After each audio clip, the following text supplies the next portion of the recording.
You're listening to Inclusive AF with Jackye Clayton and Katee Van Horn. Ready? All right, Jackye, part 2. Here we go. Question. As I was saying before, I was so gently paused, as only Katee can do. So a couple years ago, I had started looking at the revisionist stories for American history. And there's a queer history of the United States, a disability history of the United States. All of these things are fascinating to me because they're all happening at the same time. When you learn history, they make it seem so linear, and then this happened and this happened, when a lot of times all of this was going on at the same time, but because it wasn't, anyway. Is there any books that you know that can talk to the trans experience, or for people who are interested? Because when my child came out, it was so hard. I know I'm working on my own book for parents because there are things that should come from a parent and not necessarily a person. Like, there's a piece that people want to say, but it's what I experienced. This is my truth of what experienced as a parent, which may be, and I'm sure, it'll be fun when I show Clay that book. Probably not so much, but is there something that for parents to look, or others that are interested in that community as well as the Two-Spirit community, that you recommend? Oh, yeah. I mean, there's really a plethora of books now. There's some really great books that were, one especially that was written by a parent of a trans child. And that parent is now, I believe, sits on the board of HRC, which is the Human Rights Campaign.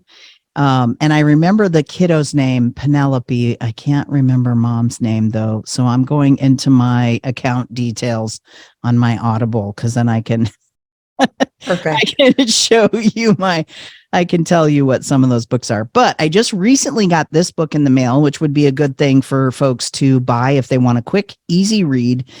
It's like, this one is You're in the Wrong Bathroom, and 20 other myths and misconceptions about transgender and gender nonconforming people.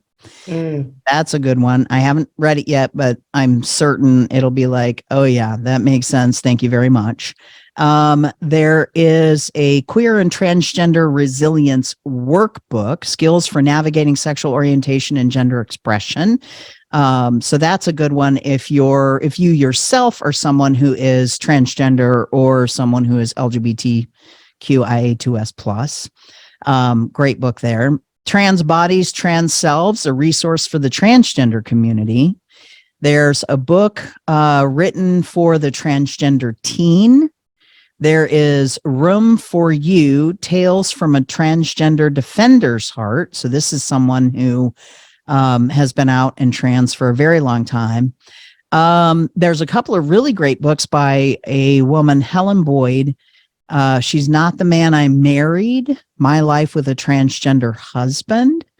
That's actually a really phenomenal book, especially for folks who are married to folks who come out as trans once they're already married, or maybe down, 5-7 years down the road within a marriage.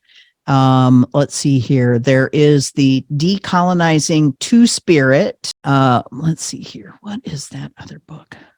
Eli, I want a list of these so we can put it in our show notes Okay. for folks. I know folks are, I'm sure, listening and furiously scribbling, as I see Jackye doing right now. So Katee knows I'm going to miss one. That's the truth, too. Oh, for sure. She That's why I'm knows. like, we want to make sure we get all of them, capture all of them. So if you can send Absolutely. I have a whole resource that I can send you, because there is a number of really great documentaries that people can watch.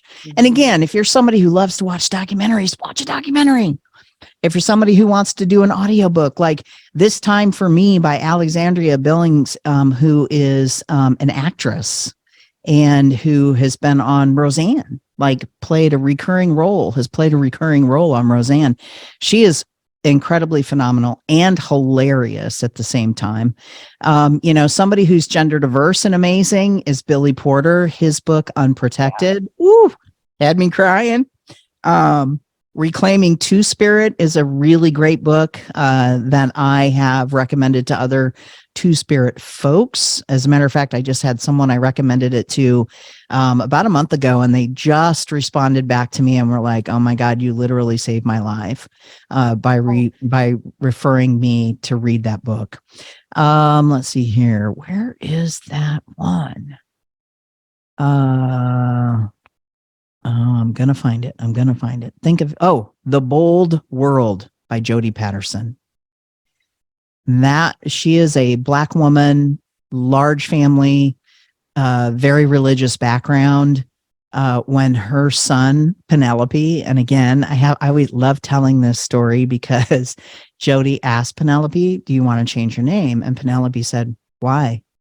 I'm named after one of my favorite people, my grandma." And so he kept the name. And I'm just like, that's beautiful. Like, so beautiful to be able to have that. Like, again, I think about, had I not had my culture and tradition stripped from me, I may go by all pronouns: he, him, she, her, they, them. Today I go by he, him, they, them. So I'm okay if you he, him me. As a matter of fact, that honors me the most. Just being honest. They, them is acceptable and also warms my heart. She, her, or ma'am me, and especially if I'd known you for a while. Right. I'm not going to be very happy. But yeah, there's just a plethora of beautiful things that are out there. There's a couple of other links that I'll send you to, shorter kind of mini documentaries that have been done. There was one done last year because of all of the anti-trans legislation that had been coming about. I don't know if you've ever heard of Kai Shapley. Mm-mm. So Kai is this beautiful young trans girl, came out at a very young age to mom, who was very right-wing, conservative, evangelical, religious base. Like, their story is truly one of the most beautiful stories, because mom said, "I literally need to do this to save my child's life," Mm-hmm. and left the religion. They just recently left Texas. I want to say within the past year and a half, they packed up and literally left Texas because of all of the anti-trans legislation that was happening. And there were folks who were vilifying her daughter for speaking to the city council in their area in Texas where they were. They were sending, she literally had to put her daughter in a timeout on all social media because of all of the hate messages that were coming through. Like, adults sending these horrible messages to her daughter, which I'll just never understand that. Never understand that, but it's happening. And not only is it happening, but it's happening in schools. And they make it okay, like, because they're not doing anything about it. And that's the frustrating. It's bigger than saying frustrating. Frustrating is not the word. I can't find the adequate word, but it's terrible. And we started looking at, of course, we know about like the fundamental, Christianity, but just the toxic piece. Like, it might not be one of those charismatic mega churches, just the way that things have progressed as we move forward. And the thought of a child who was raised there being terrified to even say any, like, we have to have these resources. And that's what's so important about the work that you do, the work that Katie does, the work that I do. We want people to recognize that these are people. It's real easy to not expose you. We want to expose people to as many people of normalizing differences instead of normalizing all same, so that you can open your heart more to people that are different than you. Yeah. And just like, because you can't be your best self when you're still worried about that. I mean, Katie knows the company that I work for. offers reload for anyone who wants to leave Texas. For anyone who wants to leave a state because of the legislation, our company will pay to reload. I'm in Texas myself. Wow.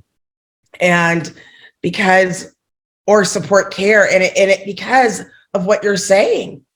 But we also, I'm in a position where it's like I can stay and fight, but if I had to leave, I absolutely would.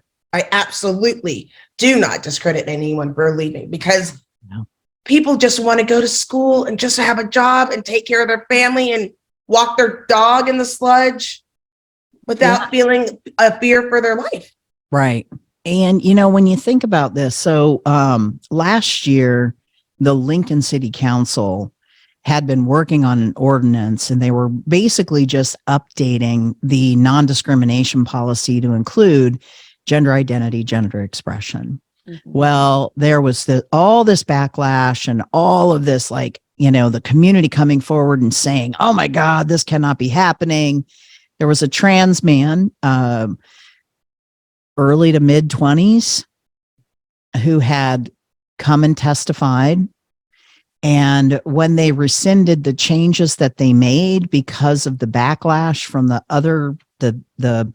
opponents of these things happening, he died by suicide. He was so disappointed already. Here's another thing that I think people need to understand. I personally don't need therapy, but I go to therapy because I know that my head, just like my heart, is an organ in my body that needs help. Mm-hmm. I got to process through some of the things that I think about.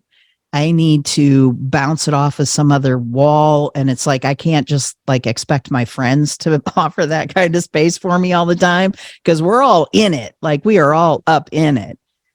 And so I go to therapy, and I've told my therapist one time, I was like, who needs therapy is all the people who think that I'm the one who needs therapy. This is not a mental illness, mm-hmm. being who I am. But then so what did I do? I'm the guy who does the research. So then I started researching in the DSM-5. Guess when being gay or lesbian was taken out of the DSM-5 under the category of mental illness? Just take a guess. 1983. Guess again. I have to say, it had to be really? It was in the 70s. Shut it. It was 1977. I can get the exact date, but somewhere around 77, right? Guess when being transgender was reclassified, moving it out of being classified as mental illness. I was going to say, I was going to say after 1990, right? And so here's what I think is really important to note. When I came out to my parents as being something other than the girl that they thought I was, when I was around 6 or 7, 1970 something, my parents literally could have committed me. Mm-hmm. They literally could have committed me. And here's the thing. And that would have been reinforced by the Catholic Church.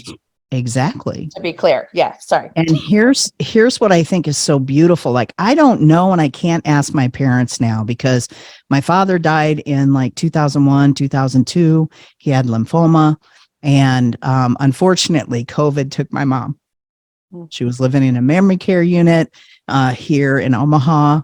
And so COVID took my mom. But when I came out as trans, remember, the tender age of 50 in 2015, my mom was living in an assisted living facility. Now, we knew she had dementia, but she remembered more. She could talk more about different things. And, I couldn't really ask her what she had for lunch, because even if it was sitting in front of her, she couldn't really always connect the word lunch. I'd go to do her laundry once a week, and I'd walk in, and she and her BFF Shirley would be sitting there watching TV, and they're like, oh, hey, you're here. And my mom was like, oh, look, my kiddo is here, and be all excited. And then they'd be like, okay, we got to go check on Shirley's cat, which was like down the hall and around the corner. It's like, all right, I'm just going to be doing your laundry. And so I'd go do a load and I'd come back and I'd be folding her clothes. And then they'd come back 15, 20 minutes later and they'd be like, oh, when did you get here? And I'd be like, yep, just got doing your laundry, Mom. Anyway, so for giggles and kicks, right? So I really started to connect with what transgender meant to me after watching an interview with someone who I don't like to talk about because she's a horrible example of a trans person and should have never been given a platform. I'm sure you can all figure out who I'm talking about. But anyway, You can. I watched this interview and the next day I went to go see my mom and I'm sitting there with her and Shirley. And I said to Mom, hey, Mom, did you see that interview last night? Now, remember, my mom couldn't tell you what she had for lunch, even if it was sitting in front of her, right? But I thought, just for giggles and kicks, let's see what happens. Now, in that interview, that person instructed Diane Sawyer that it was okay to use a dead name, which is a name that the person is assigned at birth, and also use male pronouns. Well, this threw the trans community up in arms because they were mad at Diane Sawyer. They're like, why is she doing this? And it was like, had you watched the interview from the beginning, you would have known that this particular trans person who is so disconnected with the community, actually, like this person, if they were being smart and understanding the impact that this would have on the entire community, they would have waited to do the interview, but they didn't. No, they would not have, And because they did not care at all. It was I know they wouldn't have. Self-serving But platform. what I'm saying though, is if they understood the impact, they would have waited. I know they wouldn't because of who they are. But anyway, would have hoped. the next day, we're talking to Mom. I'm like, did you watch that interview last night? Kid you not, like, I was stunned. She goes, oh my gosh, yes. My favorite part was when she pulled her ponytail holder out of her hair and it fell down on her shoulders. Oh, she is so beautiful. And I'm just like, what? Getting the pronouns right even. And then she gets all serious and she leans in and she says, well, what did you think? And I said, of what? The interview? And she goes, no, of your growing up. Like all of a sudden, Lucid Mom is in the house, which, by the way, this is Mom back here. Oh, yay. That's Mom. Lucid Mom in the house. And I said to her, I go, well, Mom, if I'm being honest, I believe that I am a boy born in a girl's body. And she says, oh, I know it ever since you were this big. And she motions to the floor at about like a 6-year-old's height. You told me you were a boy. And in that moment, like, talk about the biggest gift. Like all of these things that I thought were made up, memories, bam, they became reality. And I don't think my mom ever would have been able to understand the gift she gave me, even as she was losing pieces of herself. And I said to her, I go, wow. I'm like, well, Mom, why didn't you tell me? And she goes, you know what? I'm going to call you Charlie. And I'm like, well, I haven't picked a name yet. I'll be sure to let you know. Not sure if it's going to be Charlie. I don't think it's going to be Charlie, Mom. but here's the thing, though. You also, because again, I told you, I researched this stuff. Ultrasound technology was not made widely used in the US until the late 70s, early 80s. So when I was born, like all 4 of my mother's children, she would not have been able to know until the baby came out what she had. And even then, you know, when I came out and the doctor smacked my hind end and made the declaration, what they didn't know is that I wasn't crying because he spanked me. I was crying because Dr. Doolittle got it wrong. And I'm not kidding you when I say Dr. Doolittle. That's the doctor. Your doctor was Dr. Doolittle. Yeah. So I say, I am not an animal. Right. But here's the other thing that I think is truly extraordinary. My mother continued to lose her mental faculties. But not once after that, when I came out and I told her what my name was, even when she couldn't remember that I was her own kid, she's always, until the day she died, saw me as a man. That is I mean, absolutely amazing. when I have people with their full mental faculties can't get it, I always share that story with them, because it's like, how did she get it? How Mhm. is it that she would get it? She would see me coming down the hallway and she would tell everyone in the room, my son is here. My son is here. I could hear her screaming it to these people in their little area where they ate dinner and lunch. And there was one night we were watching, she loved watching award shows and music shows. Like, one of the reasons why I love music is because we used to watch the Grammys and all these shows ever since we were little. And I'm sitting there watching the Grammys with my mom, and she looks over at me and she says, I think you should spend the night. It's kind of like this wink, wink type thing. And I'm like, if I'm spending the night, I'm sleeping in this chair. And she says, well, why would you do that? And I'm like, because I'm your kid. And she's like, I don't have any of those. And I'm like, who do you think I am? And she points to a picture on her dresser of her and my dad when they were like really young. Like, my dad was 20, she might have been 18. And she says, you're that guy. And That's adorable. I said, well, I'm not that guy, but I come from you and that guy. And then all of a sudden it clicked. She's like, oh, yeah, you're sleeping in the chair. That's That awesome. is funny. So was yeah. your mom two-spirited as well?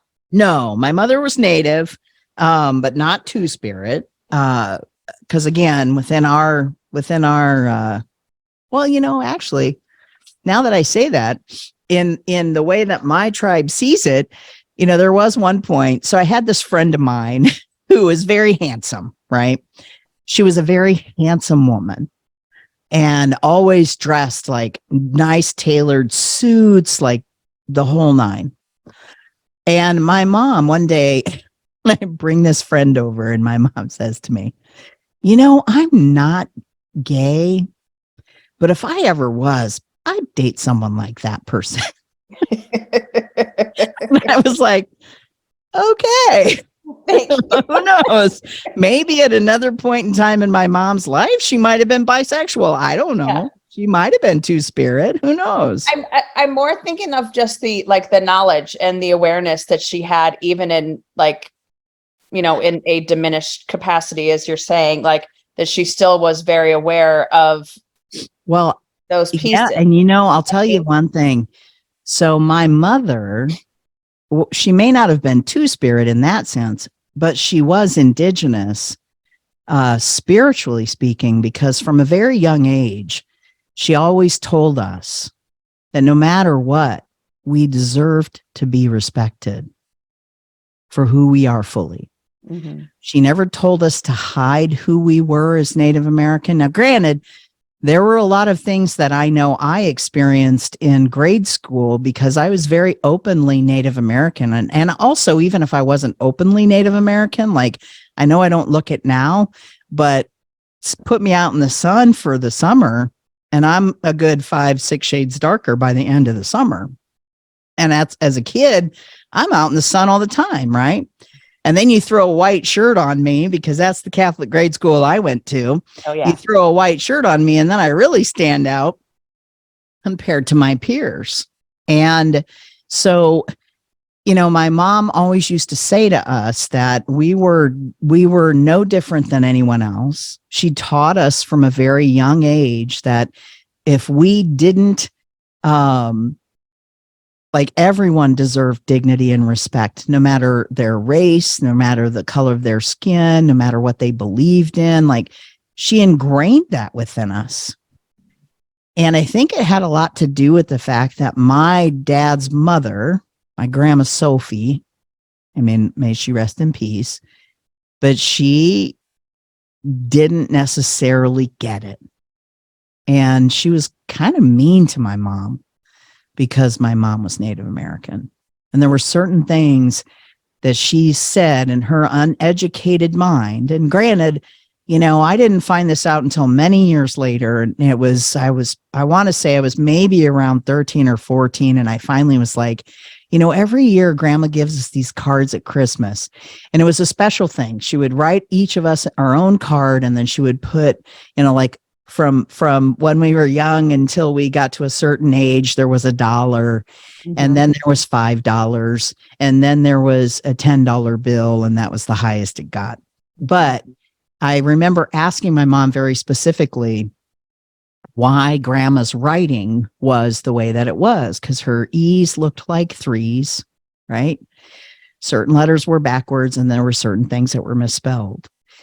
And my mom said, well, your grandmother was pulled out of school in 3rd grade to work on the farm. And I was like, what an interesting, so then as I fast forward in my life and learn more and experience more about my grandmother, all these things start to snap into focus because she didn't have access to an education. She worked in factory. She worked in Skinner Macaroni Company, which used to be a big factory here in Omaha, and I actually got my mom a job working there. And my mom worked there for almost 3 decades before she went back to school. And then come to find out, my mother was actually brilliant. She went back to school at tech college and got a degree as a surgical technician, of all things. And a surgical technician has to know everything a doctor knows. And so the education is pretty hard. And here my mom aced all of her classes. And I said to her, Mom, if I ever hear you call yourself stupid again, I'm going to remind you. But it was ingrained, right? And it's like the same thing with my grandma Sophie. Like when I came out as being a member of this initialism, right, to my parents, and they were like, oh, got to keep this under wraps. And I said no. And I told my grandma, and my grandma said, I don't even understand what that is. And we just don't need to talk about it. So thanks for sharing. Now here, fast forward all these years later, and her daughter, her oldest daughter, who is my dad's sister, when I came out as trans, I forgot that Aunt Betty was on my Facebook page, right? She had been on my page as a friend for a very long time. And as a matter of fact, my Aunt Betty and I shared a birthday. We were both born on June 25th, only, decades apart. She always used to claim that I stole her birthday. At one point, I told her she could have it back. She's like, nope, no give backs. You got to keep it. I've been 27 all these years. Anyway, I come out as trans. I do my big public, announcement on Facebook. I even did a little video that you can go find on my page. I also did a video that talks a little bit about my relationship with my aunt. But anyway, I come out as trans, and my aunt shows up in my DMs. She says, hey, Eli, it's your aunt here. I'm like, yeah. She goes, I saw your announcement, and I lived in Vegas for many years. And I said, yeah, I know. And she said, and I knew many trans people, transgender people is what she said. And I just want you to know that I honor you and I love you. She was 80. She said, wow, you look just like your dad. You Wow. so much of your dad. And I miss him so much. So just know that I love you. I'm in your corner. And I don't care what anybody else says. You are a good person. And till the day she died, she unfortunately died this past year. She did. She would send me messages, and she would keep up on things that I was doing and thank me for things that I wrote, and just, really just made such a huge difference to me. So it's like, generationally speaking, is it something where people don't quite understand? I don't think so. I don't think it's always I don't think so. I don't think so either. I think very similar story. My grandmother-in-law when there was when me and my husband got together, she came up to me and she was like, did they give you a hard time? And I said, yeah, it's been pretty hard. And he's like, oh yeah, those Claytons, they gave me a hard time too. Even though she was just a white woman, they're like, yeah, those Claytons. And I'm like, right. But I think that we don't give people enough credit for their capacity, and the lawmakers don't give people enough capacity, that they take rights away based on their limitedness. It is, and it's so, and that's why the history is so important. I remember as you're talking, and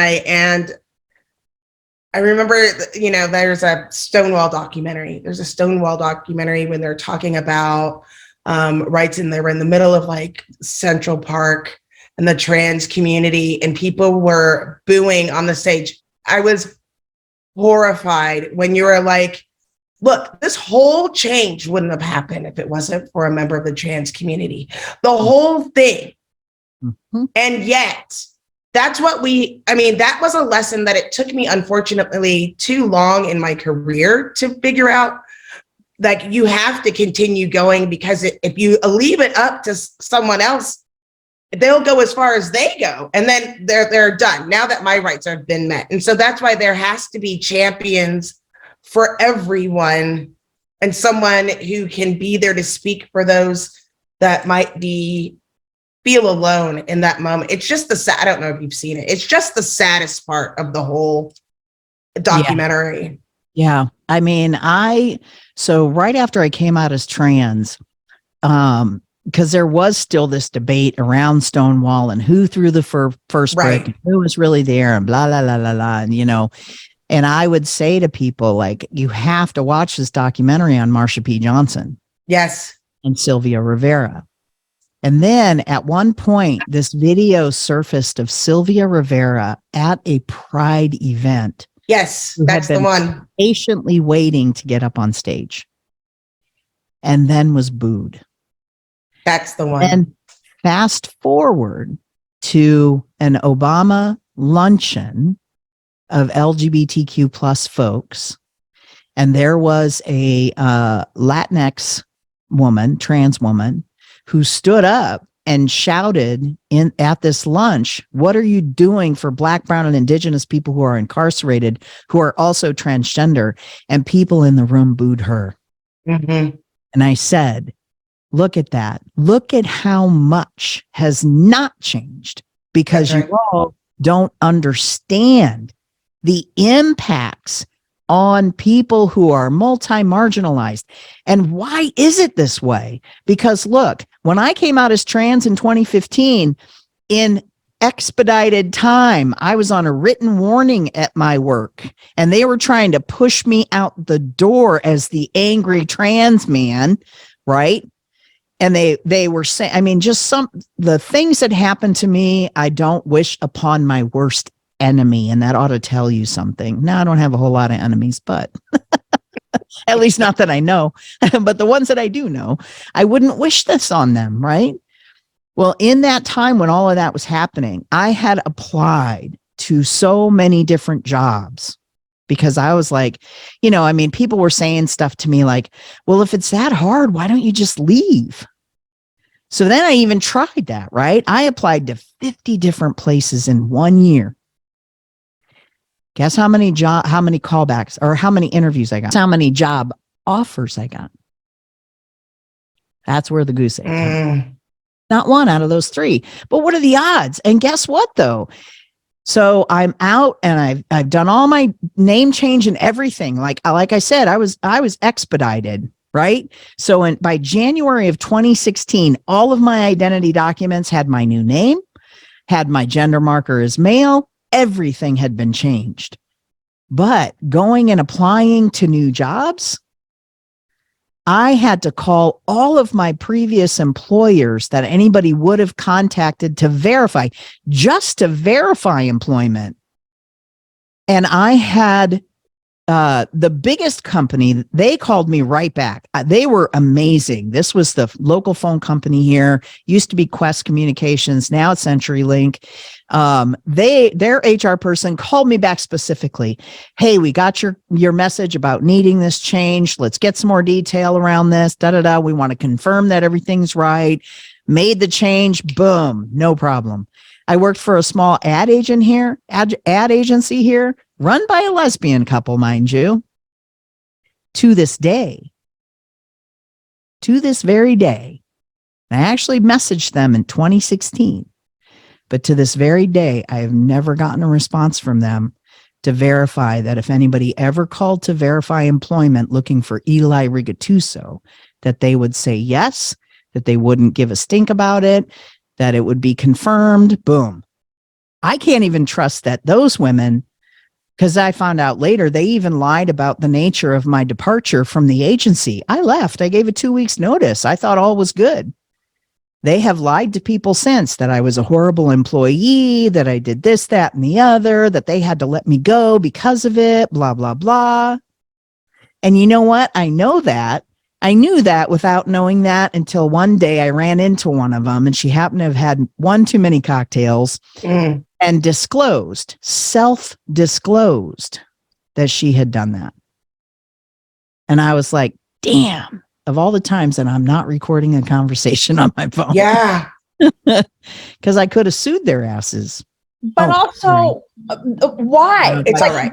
Why would they do that? That's like, I do not, like, what is your point? Like, what exactly are you getting from this that's in any way positive for anyone? Like, In you're the bottom, just being a mean, like horrible human. Yes. What is the point? And the bottom line is they didn't pay me well. I wasn't even making $25,000 a year working there. And that was in 2014, 2013. Dude. And with my knowledge and experience, like that was the other thing that I had to work through for myself, because I've always been at the fringes of these different, intersecting identities. And so I have been hired in at a rate lower than other people, like the job I'm working at right now. I mean, I came in as person assigned female at birth. Well, and I got a wage equal to that, right? Because a guy getting the same job, being offered the same job, same qualifications, was making $10,000 more. So it's like I have all these different intersections of identities. Like most people don't even think about that. Yeah, you're having a hard time at a job, quit and get a new one, or get a new one and then quit.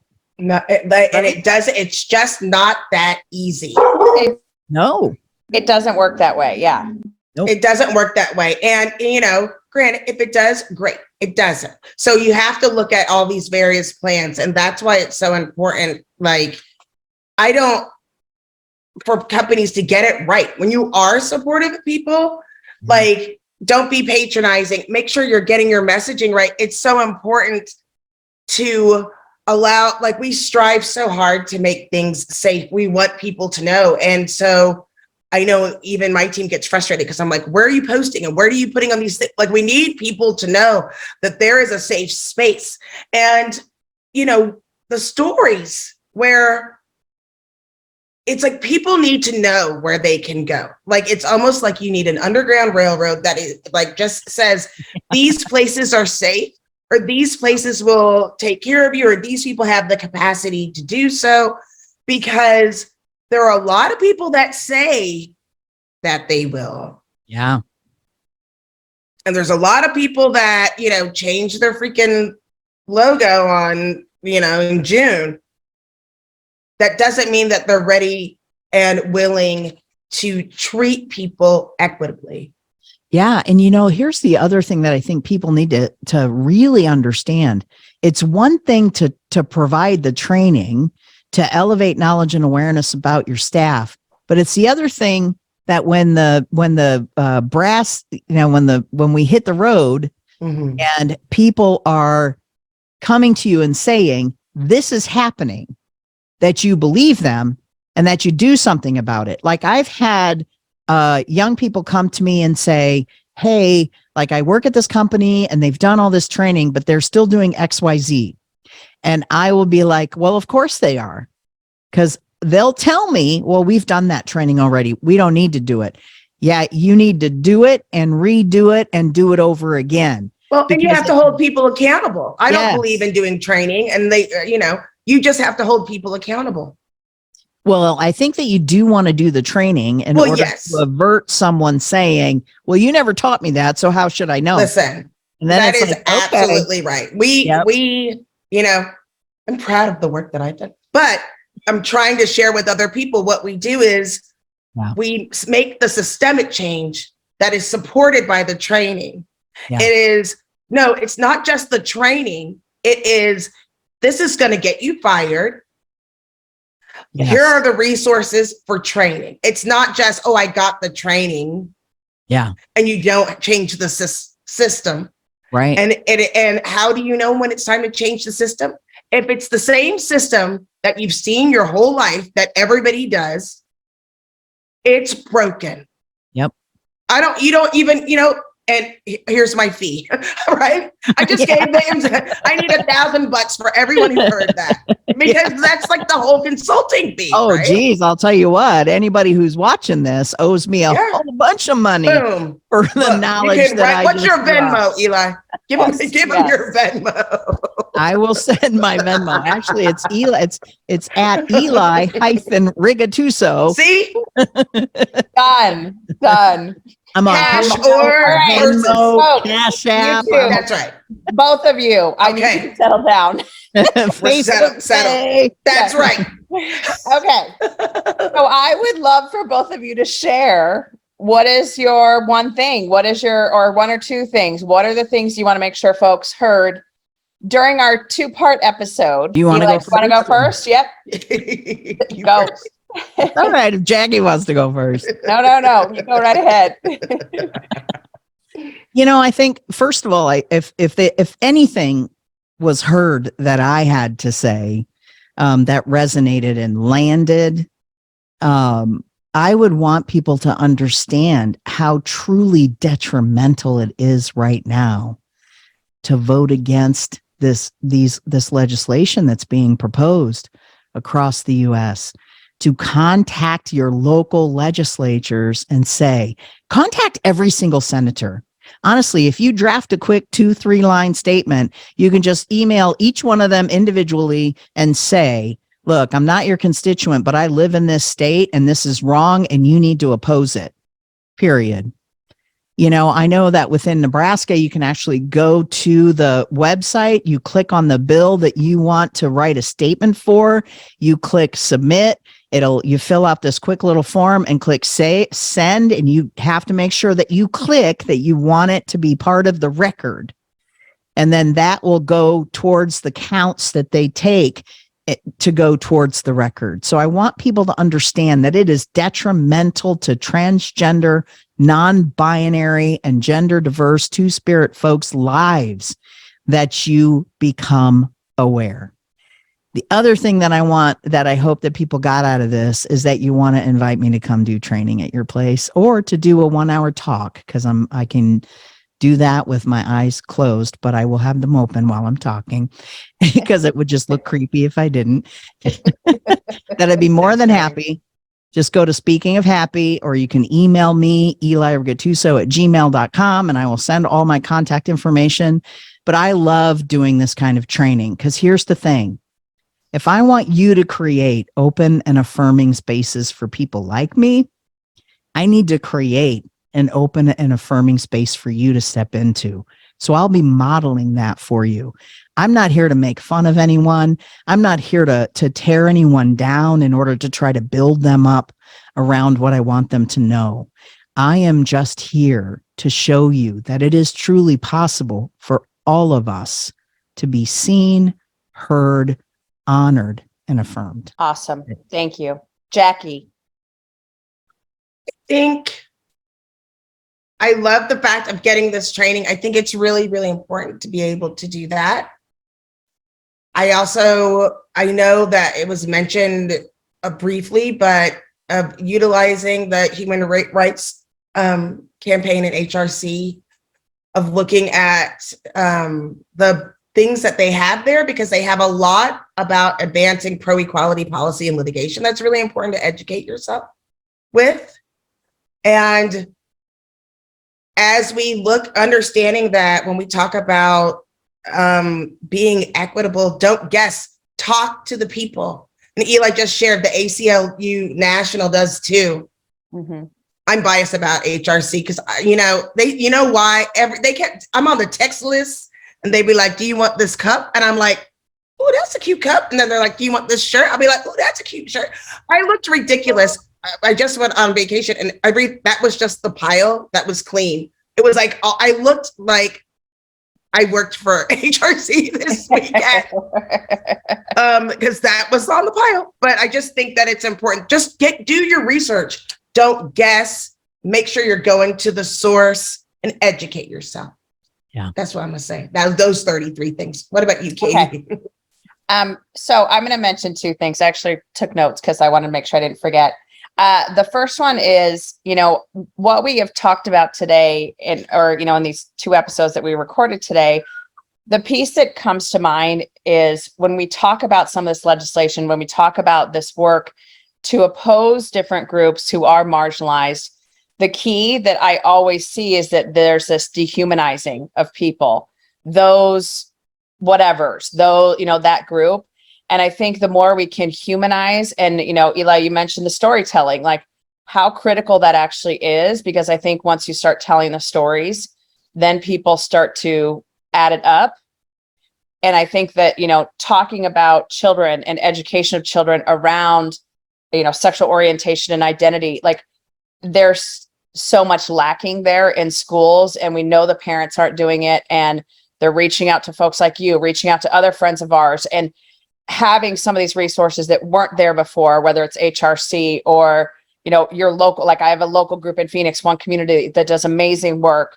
And having those resources is so critical to help parents, help adults.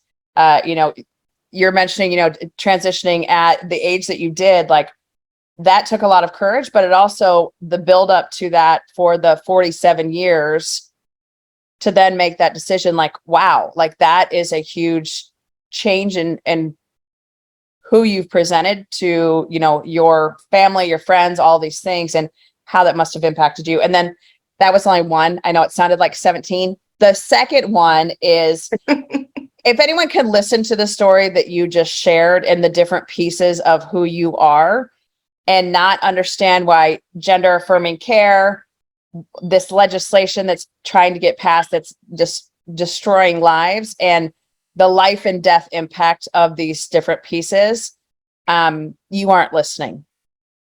And that's all I'll say on the matter. Eli, you have been an amazing guest. Thank you so very, very much for joining us today.